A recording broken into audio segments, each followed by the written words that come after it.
అన్న నమస్తే అన్న, ఏం పేరు? నమస్తే సార్, నా పేరు వెంకన్నగౌడ్. వెంకన్నగౌడ్ అవును, తాండూరు. తాండూరు.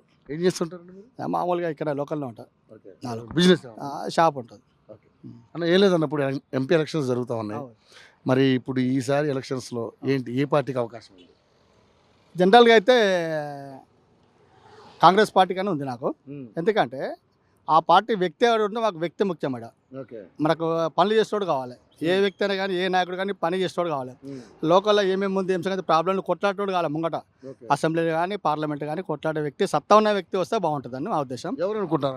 ఇప్పుడు లాస్ట్ టైం 5 yearsలో పడితే రంజిత్ రెడ్డి గారు బాగానే మాట్లాడారు. అసెంబ్లీ చూసిన పార్లమెంట్లో కూడా కొట్లాడిండు. కొన్ని రోడ్లు కూడా, మెయిన్ రోడ్లు 4 lane రోడ్స్ మన్నగూడకి వెళ్ళి అక్కడికి వెళ్ళి ఆ రోడ్డు కూడా శాంక్షన్, అది కూడా తెచ్చారు. తర్వాత లోకల్లో కూడా అప్పుడు కరోనా టైంలో కూడా చాలా హెల్ప్ చేశాడు. ప్రతి గ్రామానికి టీవీలు ఇచ్చారు.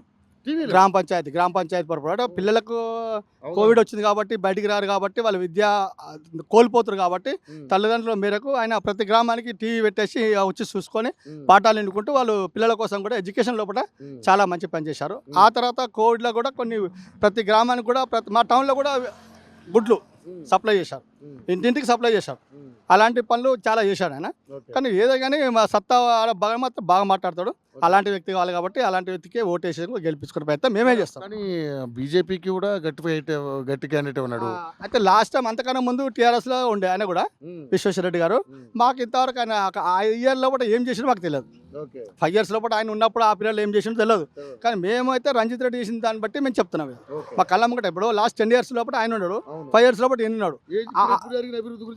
మాట్లాడుతాం ఆ అభివృద్ధి ఏం లేదు. అప్పుడు శశిరెడ్డి గారు చేసినప్పుడు మాకేం కనబడలేదు, ఇక్కడ ఏం చేసినట్టు ఏం తెలియదు మాకు. కాబట్టి ఈయన చేసిన కొన్ని తెలుసు కాబట్టి, కొన్ని పనులు ఉన్నాయి కాబట్టి విశేష కాకుండా ఈయనకి వేయాలని చెప్పి డిసైడ్ అయ్యాం. ఎన్ని సీట్లు రావచ్చు సార్ మొత్తం తెలంగాణలో? రావాలి, 10 కొట్లాడుతున్నాం మేము. 14, 10 కొట్లాడుతున్నాము. 10 లోపల ఒకటి అటు ఇటు కావచ్చు, అంతే 2 అటు ఇటు కావచ్చు. మెజార్టీ మాత్రం రేవంత్ రెడ్డి గారికే వస్తుంది, కాంగ్రెస్ పార్టీకి వస్తుంది. నాయకత్వం గట్టిగా ఉంది కాబట్టి రేవంత్ రెడ్డి గారి అభిమానంతో అని అన్ని ఇప్పుడు తెలంగాణలో ఎంత పనులు మంచి పనులు. రంజిత్ రెడ్డి గారు లోకల్ కాదు అని అంటున్నారు. లోకల్ ఎందుకు కాదు? 5 years నుంచి లోకల్ కానీ ఎట్లా పార్లమెంట్ అభ్యర్థి లోకల్ ఎట్టు ఉంటాడు? పార్లమెంట్ అభ్యర్థి ఢిల్లీ మనిషి, ఆయన ఢిల్లీలో కొట్టాడా మనిషి.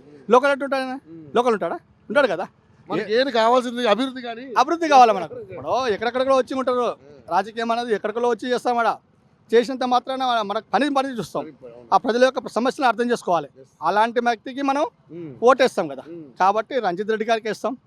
రేవంత్ రెడ్డి నాయకత్వం లోపల ఖచ్చితంగా గెలిపించే ప్రయత్నం మేము చేస్తామండి. Thank you so much.